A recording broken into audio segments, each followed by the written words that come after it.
அனைவருக்கும் வணக்கம். மீண்டும் மற்றொரு சந்திப்பில் கலந்து கொள்கிறோம். அவருக்கு மிகவும் அறிமுகமான பேராசிரியர் ரட்னஜீவன் ஹூல் அவர்கள் பொதுவெளியில தன்னுடைய கருத்துக்களை வெளிப்படையாக வைப்பதிலும் விவாதங்களை எதிர்கொள்வதிலும் என்றைக்கும் தயங்காதவர். எந்த காரணத்துக்காகவும் தன்னுடைய கருத்துக்களை ஒளிவு மறைவாக வெளியிடுபவர் அல்ல.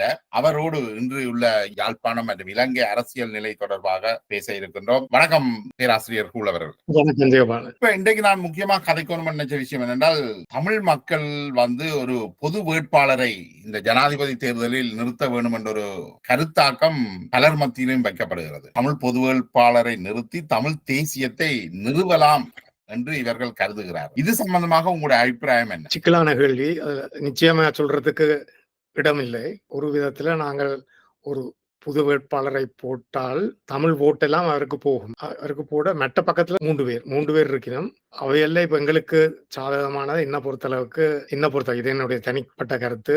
பிரேமதாச எல்லாட்டிக்கு திசாநாயக்க தான். ரணில் எங்களுக்கு பல வருஷங்களாக தாரன்னு சொல்லி மாத்திக்கொண்டே இருக்கிறார். அதுல 51% வர்றது அந்த 2 பேருக்கும் இல்லாம போயிடும். கிடையாது. 50% மேலாக வாக்குகள் எடுக்க வேண்டும் ஜனாதிபதியாக வாரவர்.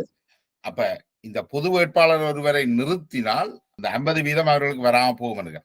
ஆனா இந்த தமிழ் தரப்பு என்ன சொல்லுதுன்னா, தாங்கள் பொது வேட்பாளரை நிறுத்துகின்ற போது அந்த 2வது 3வது விருப்பு வாக்கை ஒரு குறிப்பிட்ட வேட்பாளருக்கு போட சொல்லி கேட்க இருக்கிறதாக சொல்கின்றார்கள். இப்படி சொல்லுகின்ற பொழுது அவர்கள் நீங்கள் குறிப்பிட்ட இருவரையோ அல்லது ரணிலையோ காட்டலாம், இவருக்கு அளிக்க சொல்லி. அதான் நான் சொன்ன அந்த 2வது ஒரு விதம் நான் சொன்ன மாதிரி அந்த 50% பெறாமல் போகலாம். அந்த 2ஆம் 3ஆம் விருப்பு வாக்குகளை கணவருக்கு அதை பற்றி தெரியாது. கணவர் நினைச்சு கொண்டிருக்கணும் ஒரு வாக்கு தான் இருக்கு. இல்ல படிச்சால் தான் என்ன சொன்னார், அது 2ஆம் இந்த விருப்பு வாக்குகள் எல்லாம் பார்லிமெண்டரி எலெக்ஷன்ல இல்லோ அந்த விருப்பு வாக்குகள் எங்கட கட்சிக்குள்ளுக்கு போடுற விருப்பு வாக்குகள். இது கட்சிக்கு அப்பால். இது சம்பந்தமான அறிவு வேட்பாளர்களிடம் இல்ல. பொது வேட்பாளரை போடுறதால என்ன பிரயோசனம் இருக்கு முன்வைக்கின? ஒரே ஒரு பிரயோசனம் என்னன்னா, அந்த டேக்கிங் ஃபார் கிராண்டட் என்று சொல்றது. எங்களை தமிழற்ற வாக்க அவையில் தங்களுக்கு தான் வரும்னு நினைச்சு கொண்டிருக்கிறோம். அதை இல்லாமல் பண்ணணும். அப்ப அதால எங்களுக்காக வேண்டி நாம் சலுகைகள் தரலாம், எங்களுக்காக வேண்டி சில கொள்கைகள் முன்வைக்கலாம். தமிழ் வேட்பாளர் இருந்தால் கூட கவனமாக இருப்பேன். ஆனா இந்த தமிழ் பொது வேட்பாளர் என்ற கருத்தாக்கத்துல இவர்கள் எதிர்பார்க்கிறார்கள் ஒரு 50% வாக்குகள் தன்னும் விழுவணும். அதாவது 10 லட்சம் வடக்கு கிழக்குல 10 லட்சம் வாக்குகள் இருந்தால் 5 லட்சம் வாக்குகள் என்றாலும் இவர்களுக்கு விழுவணும். அதுக்கான வாய்ப்பு இருக்குன்னு நீங்க கருதுல? அதுக்குள்ள அந்த வாய்ப்பே இல்ல. அப்ப அந்த வாய்ப்பே இல்லாத போது தமிழ் பொது வேட்பாளரை வைக்கிறதுன்ற ஒரு அர்த்தமற்றதாக எல்லாம் இருக்கு. அதான் நினைக்கிறேன். பொது வேட்பாளர் இல்லாவிட்டால், அதான் நான் சொன்ன 2வது கருத்து, அந்த மெட்ட 3 பேரும், அதாவது ரணில், திசாநாயக்க, சஜித், தமிழருக்காக வேண்டி இன்னும் ஒரு கொள்கையை முன்வைக்காட்டிக்கு அவளுக்கு புது வேட்பாளர் தமிழ் வேட்பாளர் இல்லாட்டிக்கு அதுல கட்டாயம் எங்கட வாக்குகளை எடுக்க பார்க்க வேண்டிய நிலைமை வரும். அந்த வாக்குகளை எடுக்கிறதுக்கு அவைகள் கொள்கையில முன்வைக்கணும். அதுல நினைக்கிறேன் ஜேவிபி அனுர திசாநாயக்க தெளிவாகவே சொல்லிட்டு 13வது திருத்தத்துக்கு மேல போக மாட்டோம். 13வது திருத்தத்தை முழுமையாக அமுல்படுத்துவினோம். இலங்கையில உள்ள அனைத்து மக்களும் ஒன்று, அவர்கள் தமிழர்களாக இருந்தான, சிங்களவர்களாக இருந்தான, முஸ்லிம்களாக இருந்தான, அனைவருக்கும் சம உரிமை இருக்கு. 13வது திருத்தம் மட்டும்தான், மாகாண சபை மட்டும்தான் அவர்களுடைய தீர்வாக வைக்கிறார்கள். அதுல அவர்கள் மிக தெளிவாகவே இருக்கிறார்கள். ரணில் நேர சொல்லிட்டார், காணி உரிமை வராது, போலீஸ் உரிமை வராது. 13 தருவாராம், அதே நேரத்துல காணி உரிமை இல்லாமல். இப்ப இவர் சொல்ற 13 தருவம் காணி போலீஸ் உரிமையோட அனுரா ஜேவிபி. அப்ப இதுல தமிழ் மக்களுடைய தெரிவு எங்க இருக்கணும்னு நினைக்கிறீங்க? பிரேமதாச என்ன சொல்றாருன்றதை பொறுத்தது. பிரேமதாசன் ரணில நிலப்பாடுண்டா திசாநாயக்கு தான் நான் என்னுடைய வாக்கை போடுவேன். அனுரா திசாநாயக்காவுடைய ஜேவிபி கட்சி இன்னமும் தமிழ் விரோத போக்கு அல்லது ஒரு இனவாத கட்சியாகவே இருக்குதுன்னு சிலர் குற்றச்சாட்டு வைக்கிறாங்க. அவைக்கு என்ன சொல்ல? அவைகளுக்கு நான் சொல்றேன் என்னன்னா, ஒரு காலத்துல 70ஆம் ஆண்டுல நாங்கள் யூனிவர்சிட்டியில இருக்கும் போது இனவாத கட்சி தான் ஜேவிபி. அதே நேரத்துல யூஎன்பி வித்தியாசம்.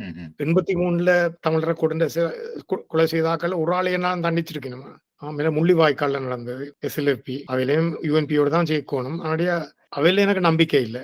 இவரெண்டாலும் ஒரு சொல்றார் இப்படி செய்வாரு. இருக்கிற கெட்டவர்கள்ல இவர் கொஞ்சம் பரவாயில்லைன்னு பாக்கலாமா? குறுகிய கெட்டவர் சொல்லணும். குறுகிய கெட்டவர் இந்த ஆக்கள் இப்படி சொல்லும் போது ஜேவிபி இனவாதம் ஒரு தரம் கேட்கிற இல்ல யூஎன்பி இனவாதமா இல்லையாண்டு. சரியான இனவாதம், ராஜபக்சவிலும் சரியான இனவாதம். அவையில ஒன்றுக்கு நம்பிடாது. இப்ப இன்னொரு தரப்பு சொல்லுது இந்த தேர்தலை பகிஷ்கரிக்க சொல்லி பொன்னம்பலம் சரியான வழி. கஜேந்திரகுமார் பொன்னம்பலம் போன்றவர்கள் தெரிவிக்கிறார். அவர்களுக்கு உங்களுடைய பதில் என்ன? நாங்கள் பகிஷ்கரிச்சால் சிங்களாக்கள் தீர்மானமா தான் முடியும் யார் ஜனாதிபதி என்றது. நாங்கள் பங்கு பெற்றுனா எங்களுக்கும் அதில் ஒரு சின்ன பங்கு இருக்கும் யார் ஜனாதிபதி என்று. அவர்கள் சொல்றாருன்னா நாங்கள் பங்கு பெற்றியும் ஒரு பிரயோசனமும் இல்லை. இப்ப இவ்வளவு காலம் என்ன நடந்தோ அதுதான் நடக்க போகுது. அப்படி சொல்ல முடியாது.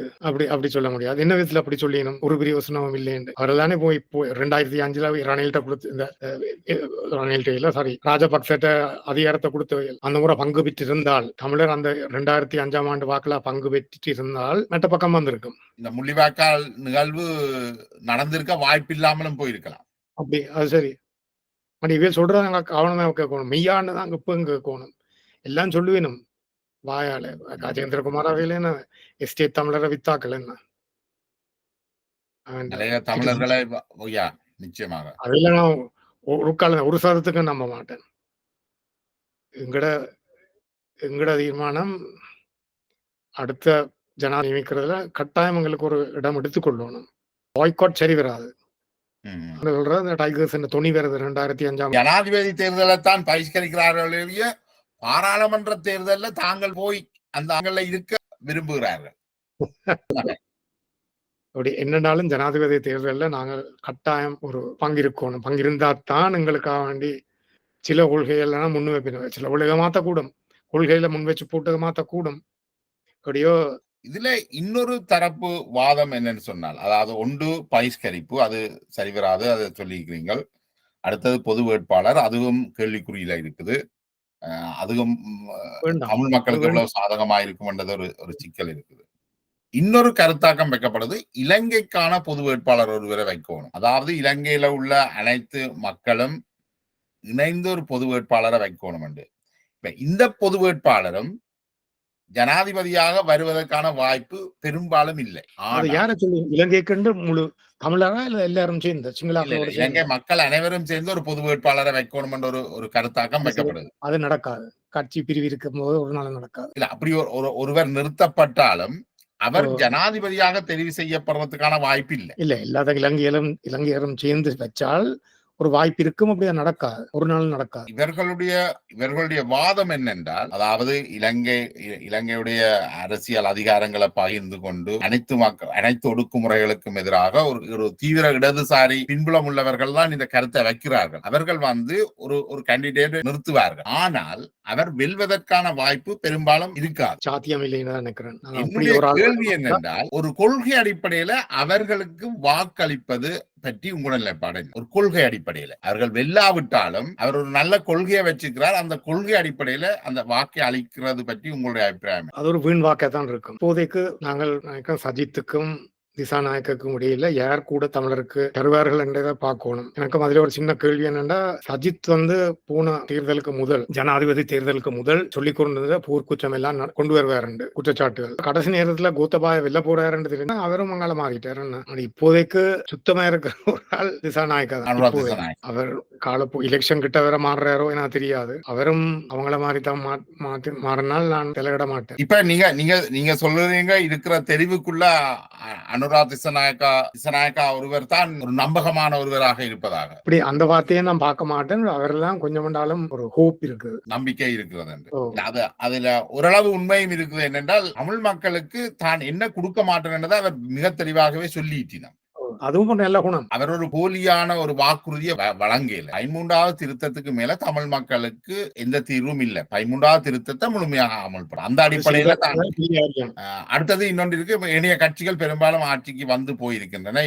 இவர்கள் தான் இதுவரைக்கும் ஆட்சிக்கும் வரையில. அந்த அடிப்படையில அவர்களுக்கு ஒரு வாய்ப்பை கொடுக்கலாம் என்று பலரும் கருதுகின்றார்கள். அந்த கருத்தாக்கம் உங்கள்டையும் பாக்குறேன். நான் அந்த கருத்தாக்கம் நானும் அந்த பக்கம் சார்றேன்னு தான் இப்போதைக்கு எடுத்துக்கொள்ளணும். அப்படி ஒரு தீர்மானமும் நான் எடுக்க இல்லை. சஜித்லான் எனக்கு ஒரு காலத்துல ஒரு நம்பிக்கை இருந்தது. அந்த போன ஜனாதிபதி தேர்தலுக்கு முதல் தன்னுடைய நிலைமையா மாத்தினது எனக்கு ஒரு துக்கம். ஆனா எனக்கு சற்று ஆச்சரியமாக இருந்தது உங்களோட நிலைப்பாடு அனுரா திசாநாயக்கா மீது ஒரு சின்ன அனுதாபம் ஏற்படும் என்று நான் எதிர்பார்க்கல. பெரும்பாலும் கல்வி சமூகம் ரணில் மீதுதான் இன்றைக்கும் ஒரு கற்றுக் கொண்டவர்களாக இருக்கிறோம். குறிப்பாக யாழ்ப்பாணத்திலேயும் ரணிலுக்கு வாக்கு விழுகிறதுக்கான வாய்ப்புகளும் நிறைய இருக்கு. நீங்கள் எப்படி பாக்குறீங்களா? அது வகுப்புவாதம். அவர் எங்களை போல ஆள் இங்கிலீஷ் பேசுறார், படிச்சவர். எனக்கு அனுரா திசாநாயக்கல இருக்கிற இன்னும் ஒரு குறை, நான் இப்ப அவரோட பேசினாலும் சிங்களத்துல தான் பேசுவார். யாழ்ப்பாணத்துல வந்து அப்படி செய்யக்கூடாது. அது எனக்கு கொஞ்சம் கேள்விக்குறியெல்லாம் கொஞ்சம் எழுப்புது. அத பற்றி நீங்க அவரோட கதைச்சிருக்கிறீங்களா? வேறு ஆக்களும் சொல்லி இருக்கிறேன். அவரோட வழக்கமா அவரோட கதைக்கு வேறு ஆக்களும் இருக்கிறபடியா நான் அதை பற்றி பேசல. அப்படியே நான் கதைப்பேன் கேள்வியை. கட்டாயம் இதை நீங்கள் சுட்டி காட்டுவீங்க. கட்டாயம் சுட்டி காட்டுவேன். அடுத்தது அவர் தனிப்பட்ட முறையில உங்களோட பேசுகின்ற போது இந்த மாகாண சபையை முழுமையாக அமுல்படுத்துவது பற்றி பேசி இருக்கிறாரா? இல்ல அது இப்ப கிட்டடியிலானே நான் இப்ப கிட்டடியில ஒருத்தரையும் சந்திக்க இல்ல. நான் கொழும்புக்கு போறேலேன்னு இருக்கிற ஒரு செத்த விட அப்படியே நான் நடந்தாலே ஒழிய ஒரு செத்த வீட்டுக்கு போனான், ஒரு கல்யாணத்துக்கு போனான், யாழ்ப்பாணத்துக்கு வெளியில போறே இல்ல. அடுத்த முறை கட்டாயம் இல்ல கொஞ்சம் பேர் அவர்கள் உங்களோட உரையாடுறதுக்கு தயாரா இருக்கணுமா? இருக்கிற மக்கள் இனிய தமிழ் கட்சிகளோடையும் இவர்கள் ஜேவிபி உரையாடுறதுக்கு வாய்ப்பு இருக்கா? எனக்கு அது தெரியாது. நான் நினைக்கிறேன் சுமந்திரன் சரியான ரணில் பக்கம் மாதிரி தான் எனக்கு தெரியுது. எனக்கு தெரியாது, நிச்சயமா தெரியாது. அப்படித்தான் ஒரு சாயல். ஆனால் கடந்த ஜேவிபி யாழ்ப்பாணம் வந்திருந்த போது அந்த கூட்டத்தில் இவர் கலந்து கொண்டாரு. அதுக்கான விமர்சனமும் வந்திருந்தது. கதைக்கிறதுல ஒரு பிள்ளையும் இல்ல. கதைச்சாதான் ஆக்களை அறியலாம். அதுக்காக இப்படி ஆக்களை விமர்சிக்கிறது கதைக்கணும். விமர்சனம் பேச்சுவார்த்தை எல்லாம் கூட தேவை. ஜனாதிபதி தேர்தல் வந்து ஒரு வளமையான ஜனாதிபதி தேர்தல் பார்க்க ஒரு போட்டியானதாக அமையும் என்று பாக்குறீங்களா? அமையக்கூடாதுன்னு தான் நான் விரும்புறேன். யாரும் ஒரு ஆள் முற்றாக தமிழருக்கு தீர்வு தரக்கூடிய ஒரு ஆள் வரணும் என்று தான் நான் விரும்புறேன். ரணில் எத்தனையோ தரம் எங்களுக்கு மாத்திட்டார். 2015ஆம் ஆண்டுல இருந்து 5 வருஷம் ஒன்றும் செய்யல. ஆனா தமிழ் கட்சிகள் பெரும்பாலும் ரணிலுக்கு சார்பாக திரும்புறதுக்கு தானே வாய்ப்பு அதிகமாக இருக்கு. அதான் நான் சொன்ன வகுப்புவாதம் உண்டு தங்களோட. அதோட நான் நினைக்கிறேன் சஜித் பிரேமதாசாவுடைய சாதிய சம்பந்தமான விஷயமும் அதுல ஆளுமை செலுத்தும் நினைக்கிறீங்களா? சிங்களவருக்குள்ள செலுத்துறது, தமிழ் மக்களுக்குள்ள அவருக்கு அவளுக்கு எவ்வளவு பெருசா தெரியுமோ தெரியாது. அவர் அந்த வண்ணார் சார்ந்தவர். அது இவளுக்கு யாழ்ப்பாணத்துல உள்ளவர்களுக்கு இது மிக தெளிவாக தெரிஞ்சிருக்கும். போறதுக்கு வாய்ப்பு இல்லை. என்ன பிரேமதாசா மீதான விமர்சனங்கள்ல அதுவும் அடுத்தது இன்னொரு சிக்கல் இருக்கு. சஜித் பிரேமதாசா யாழ்ப்பாணத்தினுடைய பிரதிநிதியாக நியமித்தவர் குடிமிஜாண்ட ஜேந்திரன். இவ்வாறானவர்களை இவர்கள் நியமிக்கின்ற போது தமிழ் மக்கள் எப்படி இவர்கள் மீது ஒரு நம்பிக்கையை ஏற்படுத்துவீங்க? அதை எப்படி நம்பிக்கையை ஏற்படுத்தும்? தரமான ஒரு சிலரை தங்களை பிரதிநிதிகளாக எப்படி இந்த பெரும்பான்மை கட்சிகள் நியமிக்கணும்? இல்ல, கணேசலிங்கத்தை பீடாதிபதியா ஏற்றிருக்கிறோம், சண்முகலிங்கத்தை வைஸ் சான்சலரை ஏற்றிருக்கிறோம். என்ன கூட எங்களுக்கு இதுக்கு என்ன எங்கட சமுதாயத்துல கொள்கையே இல்லைங்கிறது. எங்களுக்கு யார் சாதகமோ அவரை தான் எடுப்போம். அப்படி ரணில நம்புறதுதான் எனக்கு ஒன்றும். எத்தனையோ தரம் வாக்குகளை முகரிட்டார். அந்த வாக்கு பொய்க்காரன், வெறும் பொய்க்காரன். ஆக எங்களோட இங்கிலீஷ்ல அழைக்கலாம், அவற்ற ஃப்ரெண்ட்ஸ், எங்கட ஃப்ரெண்ட்ஸ். அதுதான் அவற்ற பிளான். நான் நம்ப மாட்டேன். வெளிப்படையா சொல்றேன், நான் ஒரு நாள் நம்ப மாட்டேன். நினைக்கிறேன் இந்த புள்ளியோடு இந்த உரையாடலை நாங்கள் முடிவுக்கு கொண்டு வரலாம் நினைக்கிறேன்.